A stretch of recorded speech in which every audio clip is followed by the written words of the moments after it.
Nous sommes en guerre. En guerre sanitaire, certes. Nous ne luttons ni contre une armée, ni contre une autre nation. Mais l'ennemi est là, invisible, insaisissable, qui progresse. Et cela requiert notre mobilisation générale. Nous sommes en guerre. Toute l'action du gouvernement et du Parlement doit être désormais tournée vers le combat contre l'épidémie. De jour comme de nuit, rien ne doit nous en divertir. C'est pourquoi j'ai décidé que toutes les réformes en cours seraient suspendues, à commencer par la réforme des retraites. Dès mercredi, en Conseil des ministres, sera présenté un projet de loi permettant au gouvernement de répondre à l'urgence et, lorsque nécessaire, de légiférer par ordonnance dans les domaines relevant strictement de la gestion de crise. Ce projet sera soumis au Parlement dès jeudi. J'ai vu tout à l'heure les présidents de l'Assemblée nationale et du Sénat afin que ces textes soient votés le plus rapidement possible, afin aussi que la vie démocratique et le contrôle du Parlement continuent dans cette période. Je les en remercie et je remercie tous nos parlementaires en cet instant. Nous sommes en guerre. J'appelle tous les acteurs politiques, économiques, sociaux, associatifs, tous les Français, à s'inscrire dans cette union nationale qui a permis à notre pays de surmonter tant de crises par le passé. Nous sommes en guerre.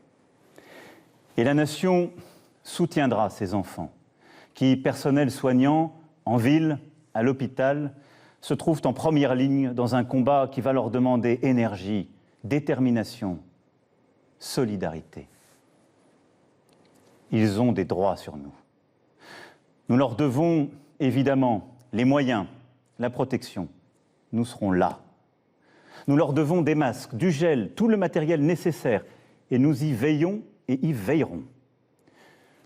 Nous avons décidé, avec les scientifiques, de réserver les masques en priorité pour l'hôpital et pour la médecine de ville et de campagne, en particulier les généralistes et les infirmières, désormais en première ligne aussi dans la gestion de la crise. Des masques seront livrés dans les pharmacies dès demain soir, dans les 25 départements les plus touchés, mercredi pour le reste du territoire national. J'ai aussi entendu le message des spécialistes, en particulier les chirurgiens dentistes et beaucoup d'autres. Des solutions seront trouvées avec le ministre de la Santé dans les prochaines heures. Nous devons aussi aux soignants la garde de leurs enfants. Un service minimum de garde est en place depuis ce jour dans les crèches et dans les écoles. Nous leur devons aussi sérénité dans leurs déplacements et repos.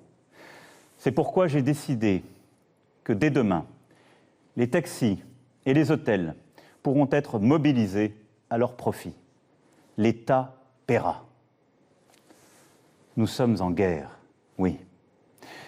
Le pays accompagnera dans cette période les régions les plus touchées, aujourd'hui, comme celles qui le seront demain. À ce titre, je veux assurer les habitants, les personnels soignants du Grand Est que nous serons au rendez-vous pour les appuyer face à l'afflux de patients et à la saturation des hôpitaux. Je sais ce qu'ils vivent depuis des jours et des jours. Nous sommes avec eux. J'ai décidé pour cela qu'un hôpital de campagne du service de santé des armées serait déployé dans les jours à venir en Alsace.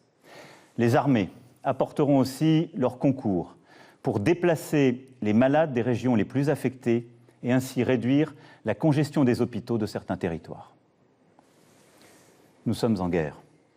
Aussi, comme je vous l'ai dit jeudi, pour nous protéger et contenir la dissémination du virus, mais aussi préserver nos systèmes de soins. Nous avons pris ce matin, entre Européens, une décision commune. Dès demain midi, les frontières à l'entrée de l'Union européenne et de l'espace Schengen seront fermées. Concrètement, tous les voyages entre les pays non européens et l'Union européenne seront suspendus pendant 30 jours. Les Françaises et les Français qui sont actuellement à l'étranger et souhaitent rentrer pourront bien entendu rejoindre leur pays. Nous devons prendre cette décision. Parce que je vous demande ce soir d'importants efforts et que nous devons, dans la durée, nous protéger. Et je veux dire à tous nos compatriotes qui vivent à l'étranger que là aussi, en bon ordre, ils doivent se rapprocher des ambassades et consulats et que nous organiserons, pour celles et ceux qui le souhaitent, et là où c'est nécessaire, leur rapatriement.